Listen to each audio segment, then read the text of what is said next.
The Entrepreneur versus Corporate Dilemma with Feras Asakrieh.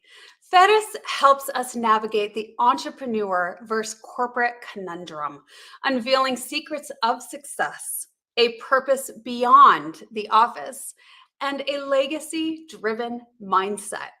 Explore Ferris's transformative book, Finding the Perfect Blend of Profits and Passions, breaking free from the comfort zones and optimizing strengths for dual career excellence.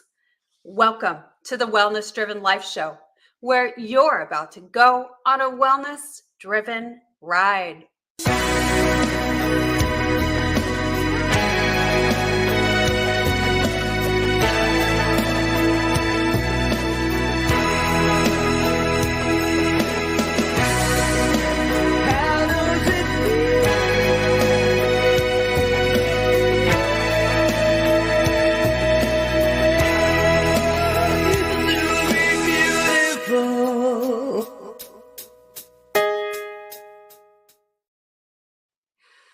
Welcome, and let me share a little bit about the incredible guests that we have here today. Feras Asakrieh, originally from Dubai, now resides in Florida after a transformative move 2 decades ago. Overcoming the language barrier through watching thousands of movies, he is committed to a healthy lifestyle and family values. Fueled by the belief that mindset shapes destiny, Feras thrives in both corporate and entrepreneurial spheres. An author of business books, his latest work, Entrepreneur vs. Corporate, inspires others to reach their full potential. I am so pleased to help welcome to our stage today, Mr. Feras. Welcome. Thank you, April. Thank you so much for having me. I feel honored to be a part of your show. And as I told you earlier, I've been looking forward to our chat. Really exciting. Thank you so much. Yes, my absolute pleasure. Now, I had heard you speak on another show briefly, and I really loved what you had to say. So, this is going to be a great conversation. And what an incredible time in history, right? Feras, as you well know, there's been so much transition from corporate stepping into entrepreneurism. And so many people are doing that. And again, you have really researched this. And so you help guide people in the best direction and to see if that's a good fit for them. So let's get started by sharing with the audience, outside of that biography that was brief, a little bit more about you. Yeah, I'd love to. First, I'd love to help people with my name. If you guys have watched this movie, Ferris Bueller, you can call me Ferris, like the movie Ferris Bueller. I don't have I a love movie that for movie. me too. One of the first movies I watched.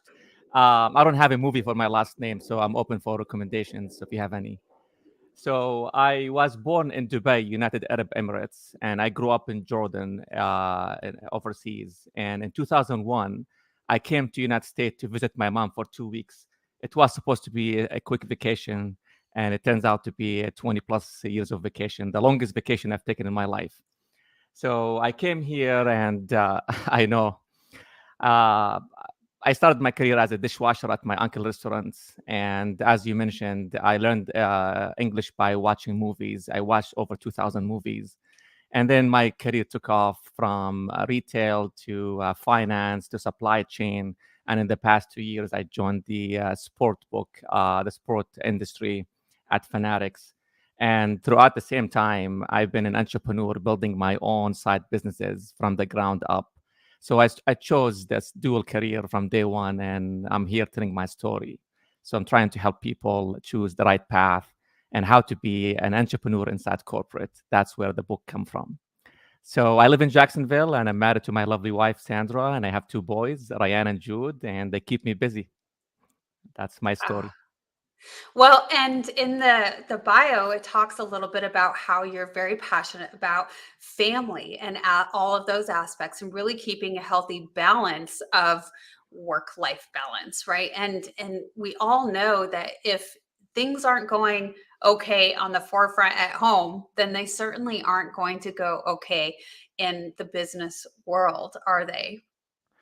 Oh, big time. I believe that if I don't have peace at home, where I feel at peace, and I have a stable life. I can't perform outside. And actually, from my own experience, sometimes I argue with my wife here and there, and just when I go to work, I feel like something is missing. So the foundation is always home, in my humble opinion. I grew up like this also. Like, believe it or not, growing up, my dad and me and my mom and my sisters, we would have dinner every night at 5 p.m. No matter where you're at, you're gonna come home and have dinner. And until today, I still try to honor it. No matter how busy we are, we're trying to have one meal a day where we all can sit down and eat. And to wrap it up, actually, every Sunday, uh, believe it or not, I go and have lunch with my mom, me and my wife and my two kids. Just this family orientation, to me, it's the foundation of everything. I love that. Well, I would love to talk a little bit more about this, Ferris, because I come from a law enforcement background. I've raised my three girls, and being at dinner time together is one of the most important aspects.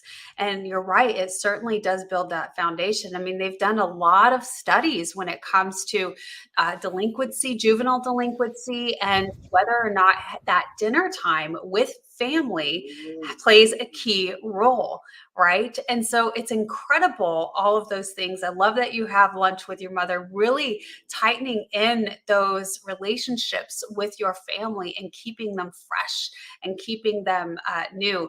And when you talked about if you have an argument with a wife, then you don't feel right throughout your day. It's kind of like the saying that says, don't go to bed angry, right? Or mad, or don't have an argument before you go to bed because your sleep is going to be disturbed. So it truly does play this incredible aspect and role throughout everything in our lives.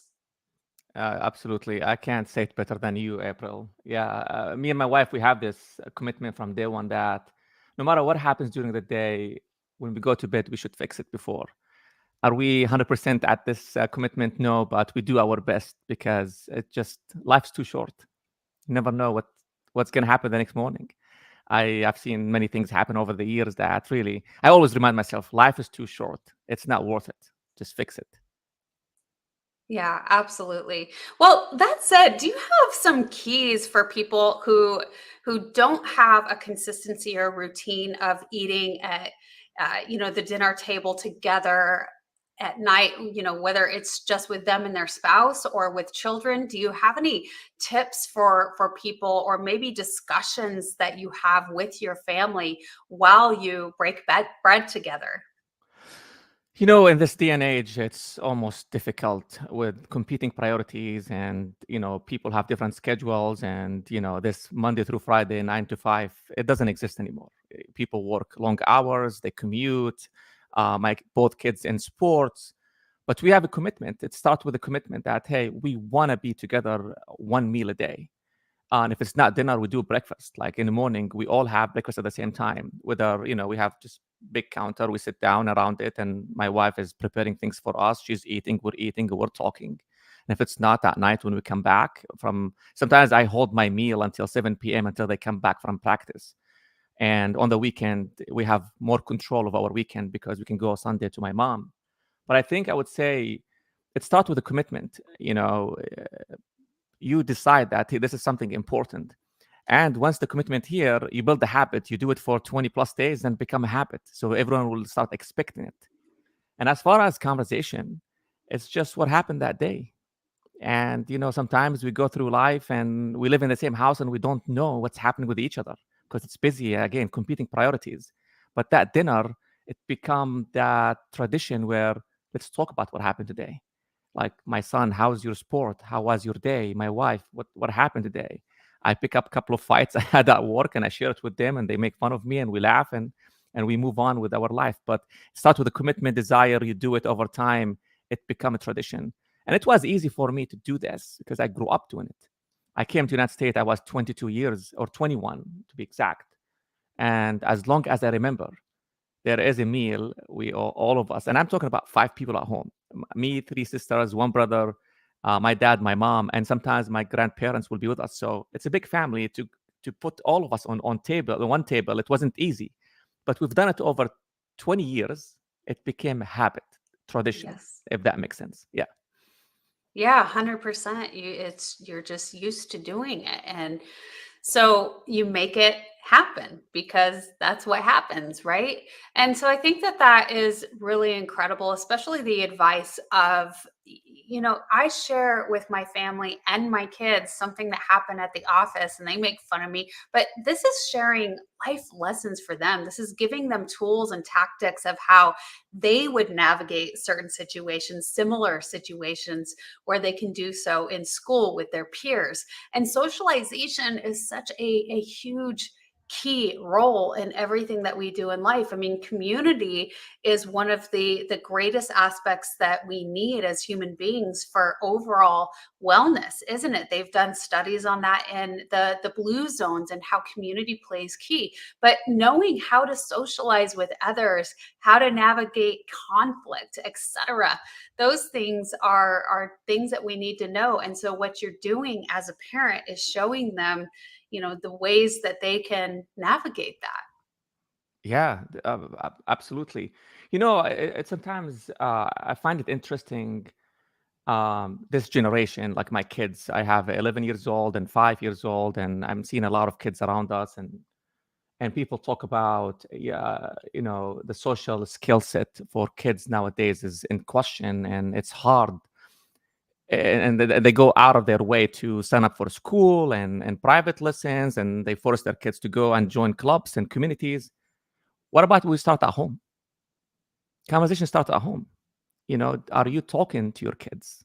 Are you guys having conversation? It's so funny. Other day I was sitting at, and we do it a lot, me and my wife and the kids, and we should really stop doing it. Sometimes we go to have a dinner, and all of us on our iPads and phones. And there are sometimes where I watch ourselves, like we are on a table, but everyone is carrying their devices. And I've seen people around us in the restaurants, family of 4 or 5 people, none of them are talking, everyone on their phone. So I'm doing my hardest just to put my phone down and just have a quick conversations with my family. So I'm a believer that everything starts at home. If you want to pilot anything, you want to grow anything, create any culture, any good habit, bad habit, everything starts at home. So it's a big topic for me. So I hope that makes sense. Yeah, it makes a lot of sense. And I agree with you. I have observed that at restaurants where you see whole families not speaking to one another and on their phones. And there's a lot of different things that people can do for that now, but really it starts with leading by example. I always say that as a parent, you've got to lead by example and, create certain habits and rules where you're putting your phones away during certain time periods. So then you're forced to look at one another and have a conversation with one another, right? And so but yes, it is definitely an issue for many, many, many families. And so, but again, leading by example is really the first step. If you can't figure out how to do that on your own, then how on earth can you expect those around you to do so?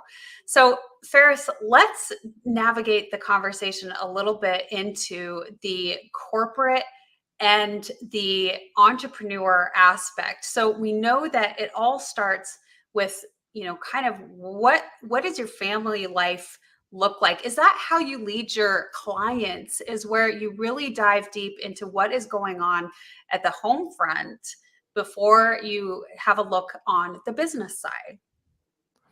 Um, Yeah, I'm a believer that at the end of the day, when I do business with people. You heard this before, like people do business with people, and Mhm. sometimes it's easy to overlook this aspect of business. We chase numbers. We are working toward strict deadlines. We have contracts to sign. We have operations. We have numbers to meet. And but honestly, like if we take a step back, on the other side of any interaction, transaction, there is a human beings. There is people who woke up like me, got up in the morning, put their pants on exactly how I did it, and they drove to work, and now we're talking. So I always remind myself, and there's something also interesting over the years because I managed so many people. Like in one of my career stops in my organization, just my department, I managed 400 plus people, and I got to a point where like everything was numbers to me. But many times life, and I don't know if it's God or life, reminded me that everyone comes to the office has a story. I don't need to understand everyone's story because that I will be in a different business, but at least I have to appreciate that. I have to appreciate that someone has a story.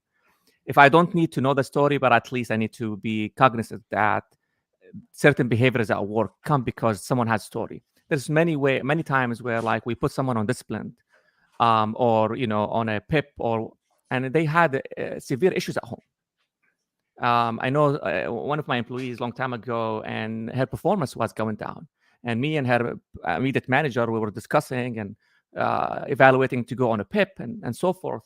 And I remember precisely, I asked her manager, I said, can you ask her what is happening at home? Can you do me this favor? Mm. And she did. She kicked off the conversation by asking her, are you okay at home? And it turned out to be that she was being abused by her husband. If we didn't ask this question and put that, at the front of the conversation, we would have put that person on PIP, never know that she was being abused. We ended up working with our human resources. We ended up, giving her more help, and we helped her fix the issue at home. That wasn't the intention. We were at a big corporation. But always remember, people had stories before they come to Yeah. work, and many other. I can give you 100 stories, but it came to my mind answering this question. No, I love that. And I think that, one of the big things too, I think that's one of the greatest ways to understand compassion for others, right? When we take a look at that there's always a story, that there's always something in somebody's life of why they're reacting the way that they do. And because we're all very emotional beings. And so all of our decisions and the way that we show up is based on that. And so it makes a lot of sense because of that. So when we dive a little deeper and you take that people first aspect, we want to learn more. We want to engage with them on a deeper, more emotional level. Oh, absolutely. And it's not rocket science. I don't need to write a book about this. I just can ask you, April, how you doing? Is everything okay at home? Right. Like, for example, a coaching session should always start, how is everything at home? How's everything? How are you feeling about this? Let people open up. And when you answer as a leader, I should just listen. Listen, not to respond. Listen, because I want to listen to your answer. I want to know, I'm curious to know what's happening with you. And the conversation will go different places if I started with a question and being genuine about it as a leader. I talk about leadership all the time if you watched me on LinkedIn. And I always encourage and push and challenge leaders just to be genuine and ask and be curious. And if you do that very well, your team will follow you. You'll never walk alone. If you are just curious enough and you ask and being genuine about it, you will never walk alone. I believe this. Oh, curiosity. I love that key word. And that's where you really invite people to go. That makes such a huge difference. That perspective of being curious and seeking first to understand. So we're going to move into our commercial, but when we get back, I would really like to continue this conversation, and I would love to learn and know what have some of your biggest influences been for you to learn all of this information. So stay tuned. Are you ready to take control of your ride to wellness? Rev up with Driven Living. Visit www.drivenliving.com and buckle up for a journey. Get exclusive access to our Wellness Driven Life Show guest portal, where you can dive deep into the minds of our esteemed guests. Sign up for our newsletter and get insider scoops on these distinguished personalities. It's like having a backstage pass to their life-changing wisdom. But that's not all. You'll also receive a free hug. You heard me right, a free hug. An enlightening ebook from the Driven Living team. Discover the science-backed benefits of hugging yourself. It's a fill-up for your wellness tank. Because at Driven Living, we believe in fueling your journey to wellness, both physically and psychologically. So what are you waiting for? Visit www.drivenlivin.com today. Welcome back, everyone. Here with Feras Asakrieh, and I hope I said that right. It is a beautiful name, but we don't have, as I was telling him before, the way I speak isn't as beautiful as that in some languages, right? We're a little cut dry here. And so I would love to know, Feras, who has truly inspired you on your journey? People, what books have you read? What influences? Um, that's a good question. I would say reading books have been my secret weapon. Growing up, I did not read any book. Honestly, like until I was maybe 25, 26 years old. Outside school books, I didn't read any book. And I got into a job when I was 29 years old, I think. And I read a book called My First 90 Days. I was recommended to read this book. And I read this book and it made a big impact on me. And I was like, what the heck was I doing for the past 29 years? And I downloaded this Audible app and I started listening to books. I would say in the past 14 years, I have listened to over 400, I'm close to 500 books. I got to a point where like I'm listening to a book once a week. Similar to what I did, I watched so many movies, and to help me learn the language, books became my second habit. And if I get to give anyone advice, read books at the early stages of your life. It become your best friend. Every book gave me one thing. I can't list all the books I love, but The Outliers was a book made a big difference in my life. The 5 Second Rules for Mel Robbins. It's a great book. Your Brain at Work, a great book. The Compound Effect, gosh, made a big difference in my life. Each book has given me one piece that made me a better person. And a guy like me who's learned English as a second language, books also have helped me convey my message, tell my story. And believe it or not, reading and listening to books have inspired me to write one. So I ended up writing two in the past 2 years. And I don't know if I have the energy to do more, but it's been a great journey for me. So I think books have played a big role. And I would say I don't have any famous people in my life, but I surrounded myself with quite a few good leaders, good people at a personal level and professional level that have been my mentors and coaches. I easily can pick up the phone and call someone within my circle to ask them about a question or a situation or to run an idea by them. So I'm very blessed by the friends I surrounded myself. And you know, as you grow up, your circle shrinks. I used to have 20 people. Now I have maybe 2, 3. But whenever you find a good friend, just keep them. So books and friends. And I'm like you and anyone else. I read a lot online. I'm on social media trying to see how other people made it, what good, steps and tips and recipes. I'm always open for that. Anything I see grab my attention, I'll dig into it. Curiosity is it's one of my value Yeah. prop. When I'm curious about something, I make it my project. I don't relax until I know a lot about it, from watching YouTube to reading, you name it. So Yeah, again, that curiosity, it truly, truly is one of the greatest things where it makes navigating life so much easier because we're curious. It opens us up to infinite possibilities. It opens us up to understand.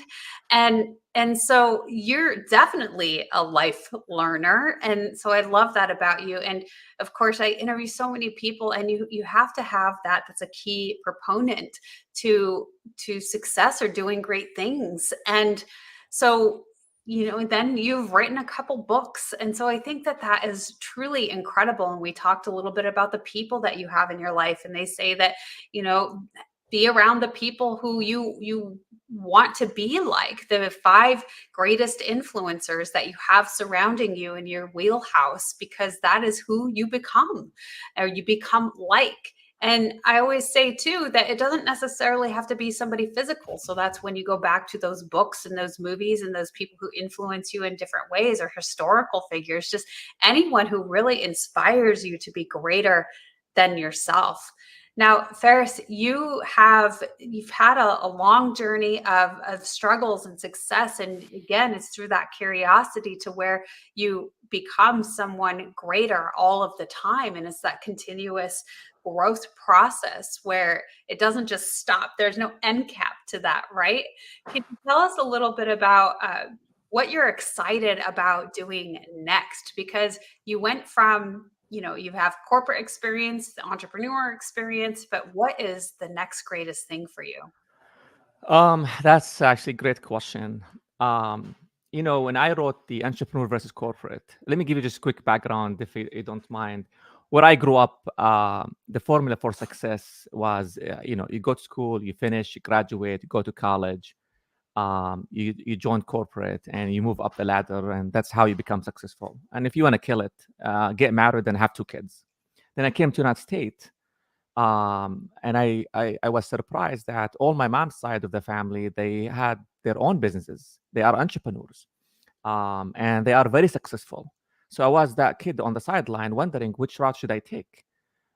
Should I be an entrepreneur? Should I go through corporate? That's what I grew up believing in.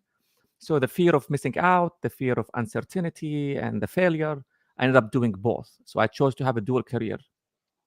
And now when I look back, um, I was able to do both of them at the same time, and I felt like I have something to share with the world. I can help people decide which route they can take, help them become an entrepreneur inside corporate.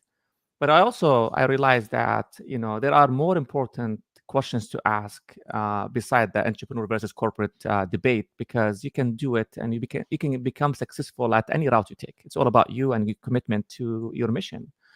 So I feel like today I am very excited to share my story with people, to share that, hey, um, ditch that question. And you can do both of them. You can pick anyone and be good at it. It's all about what you belong to, what sparked the lights inside you, what you're meant to do. I mentioned this in the other interview. I said Mark Twain said a quote that didn't make any sense to me 20 years ago. He said, the best 2 days in your life, the day you're born and the day you find out why. This didn't mean anything to me 20 years ago. Today it's everything. I feel like whenever you find out what you're passionate about, the whole life game changes.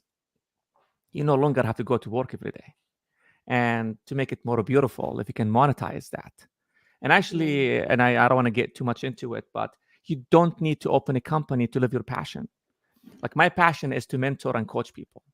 I love doing it. I could sit down, you and I, for 2 days, and I will never get bored. I mean this sincerely. And I've done it. Not 2 days, but for a long time, hours. But I get to do it at work. I have a team. I work for corporate today, and I mentor and coach people all day long, and I enjoy it. But I didn't know 20 years ago that was my passion. So here's my tip to everyone who listens to us. Watch how you feel when you do certain things, because that's not random. That's attached to your passion. And the more you do it, if you continue to feel that great, there is something out there. It's worth to poke and double click on that, because that could be where your passion is. That's my tip for you. I love that. And that's an incredible tip. How you feel when you're doing something, and to truly pay attention to that. And what would you say for people, if they're not familiar with tuning into themselves? Are there certain things that you advise people to really start to make a practice of that? I'll use my own experience. I don't know how people, when they are 24, 25, 26 years old, they come out and they say, I know exactly what I want. That wasn't my experience. Until now, I'm 44, I'm still figuring out more about myself, what I want, what I like, and what I dislike. I think I have a good idea where I'm at. So my way was to do everything, to try everything. Everything comes to my mind, I try it. Like, if I tell you, if I open the hood and share with you everything I've done, you think I'm crazy. But I've done many things, from side businesses, ideas, companies, projects, initiatives. And I was just curious to do many things. And then throughout all of these activities, I discovered that I am passionate about mentoring and coaching, and that I've done it all my career, and I wasn't paying attention to how much I enjoy it until I believe 6 years ago. I posted a message on LinkedIn. I think it went viral.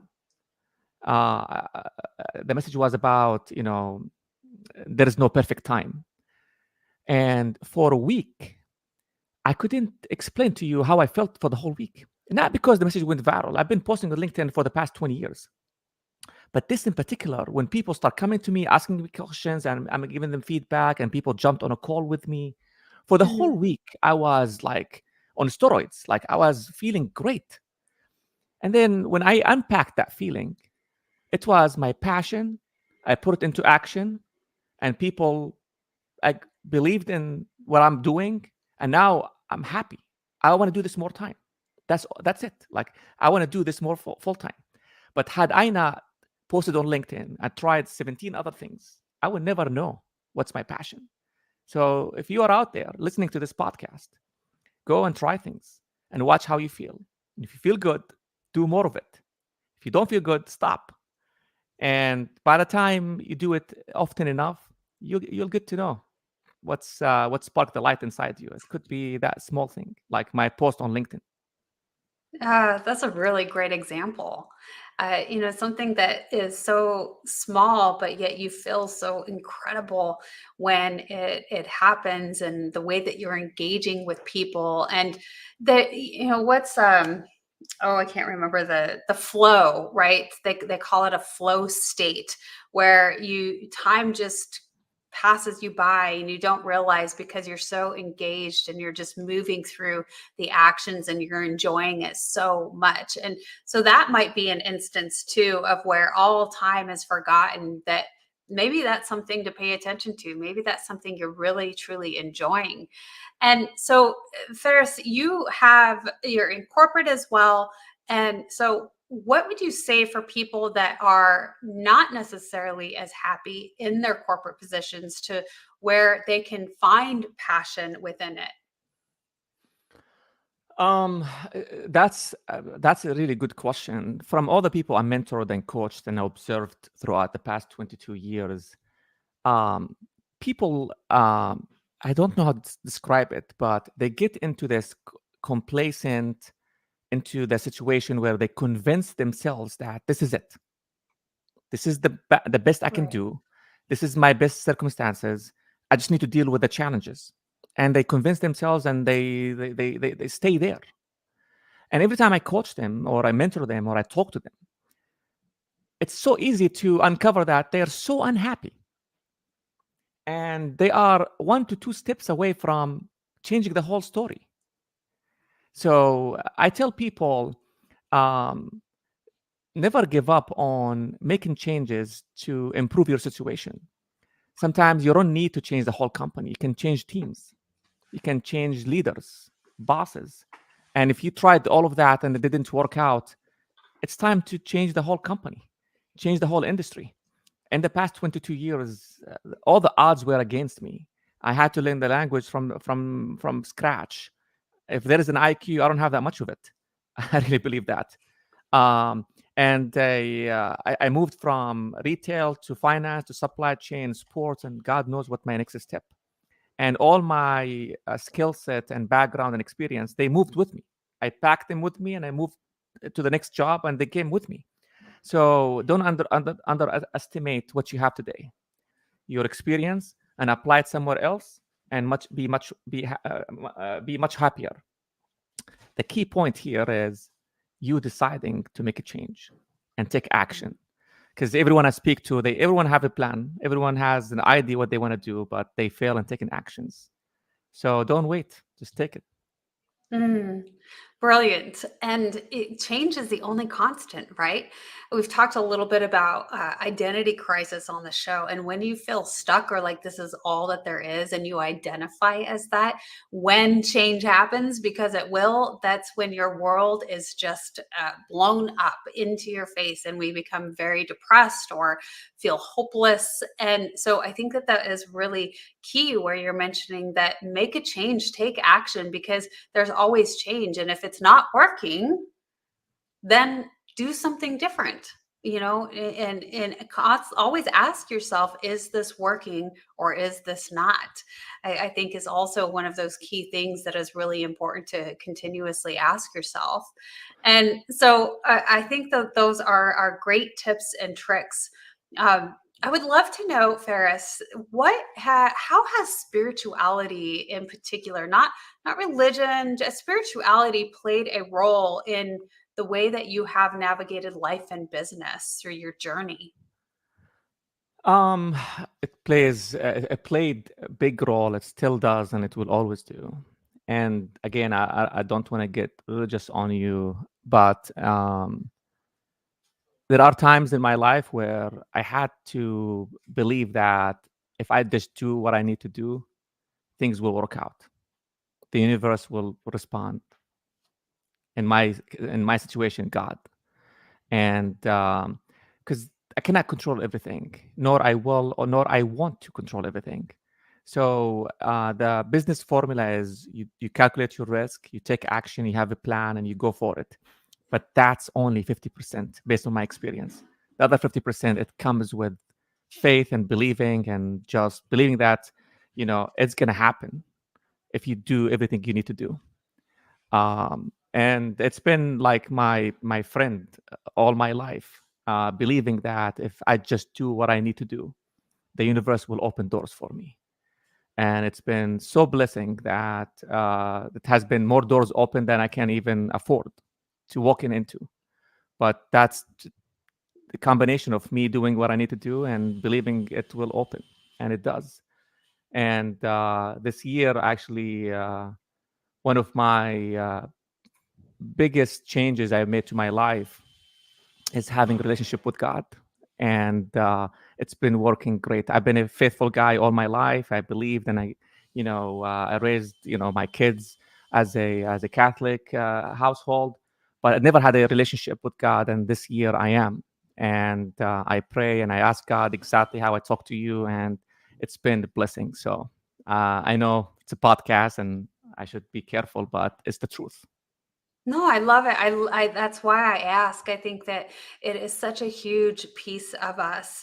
We are energetic beings. We are spiritual beings, and so it is a huge piece. Thank you so much for sharing that part of you, because I think that it is just an immense amount of value to our audience, and the key roles that it does play throughout our lives, and having that relationship with God, or what have you, whatever people want to call it.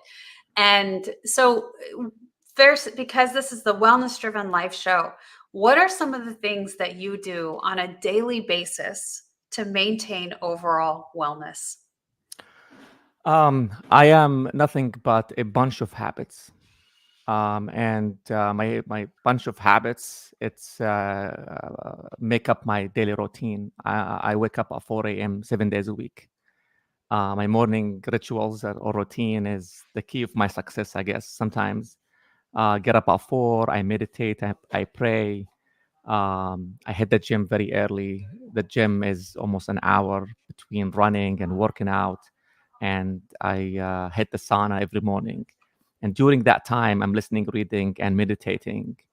And then my household comes to life at 6 a.m. We have a breakfast together, and we talk and chat, and things comes to life. And I work during the day. I always work long hours. I'm at the office at 7:15, and then when I come back, I also have some routines where I spend time with my wife and the kids, and I work a little bit more. We have a dinner, and I go to bed at 9. And I'm very process oriented throughout the day. But that workout, the food, the meditation, the schedule, it's what makes me successful. Because maybe that's for me, it works. Maybe for other people might not. But being on a schedule and routine, and that 2 hours every morning makes a big difference in my life. I hear it so often from people who are doing incredible things, such as yourself, that routine and, really taking control of the mornings and how that has an effect on the rest of your day. And you are truly leading by example for those around you and for your family, your children, your spouse. And so it has been such a pleasure to listen to how you manage your world and how you have come to where you are today. Feras, thank you so much for being a guest. Is there anything else that you want to share with our audience today? First, thank you so much. I enjoyed this conversation as much as you did. It's been really pleasure to be with you, April. The only thing I would leave everyone who listened to this podcast, um, your career is your responsibility. This is the only responsibility. You cannot delegate it to anybody. You should own it. You drive it. You steer your career. You can work with your manager, build a network, do whatever you need to do, but that responsibility is yours. The minute you take a hold of it and you control it, your career will go places, regardless at your own company or if you work for someone. You own that responsibility. That's my message. Thank you so much, Feras. My I pleasure. want to make sure that everyone knows where to find you. So I've had, for those of you viewing and watching, this displayed on the screen a couple of times, but Ferris would love for you to connect with him on LinkedIn. That's as well as myself. That's one of those biggest social playgrounds that we like to connect with people with. So please find him there. And also in the description below is a link to all of the other ways you can connect with him. So I invite you to check out the link in the description. Leave us a comment. What were your biggest takeaways? What did you learn here today? And how do you apply some of these things in your life when it comes to navigating family and your position within your career? And so again, thank you so much, Feras, for being on the Wellness Driven Life Show. It's been an honor. Thank you so much. I had a good time. Thank you. And thank you so much for our audience. Without you, the show wouldn't be possible. So thank you so much for tuning in. Goodbye for now, and we will see you next time.